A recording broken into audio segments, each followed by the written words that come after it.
মাত্র ৩ সেকেন্ড। অযোধ্যার হনুমানবডিকে বাঁচিয়েছিল এক বানর। মাত্র ৩ সেকেন্ড। একটা বোমা বিস্ফোরিত হতে আর মাত্র ৩ সেকেন্ড বাকি। চারপাশে তখন আতঙ্ক। পুলিশ ছুটছে মন্দিরের এক প্রান্ত থেকে অন্য প্রান্তে। বোমা কোথায় কেউ জানে না।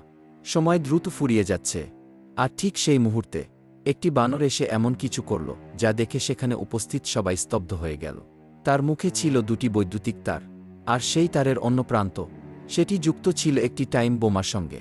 কিন্তু প্রশ্ন হল, একটি সাধারণ বানর কিভাবে বুঝল যে ওই তারটি এত গুরুত্বপূর্ণ? আর তার থেকেও বড় প্রশ্ন, সেদিন কি সত্যিই অযোধ্যাকে রক্ষা করতে এসেছিলেন স্বয়ং বজরংবলী? আজকের গল্প 1998 সালের অযোধ্যা। এক এমন ঘটনার যার কথা শুনলে আজও মানুষের মনে তৈরি হয় বিস্ময়, রহস্য আর বিশ্বাসের এক অদ্ভুত মিশ্র অনুভূতি। চলুন ফিরে যাই সেই সময়ে। 1998 সাল, অযোধ্যায় আতঙ্ক। অযোধ্যা, ভগবান শ্রীরামের পবিত্র নগরী। এই শহরের অন্যতম গুরুত্বপূর্ণ ধর্মীয় স্থান হল হনুমানগড়ি মন্দির। প্রতিদিন অসংখ্য ভক্ত এখানে আসেন হনুমানজির দর্শন করতে।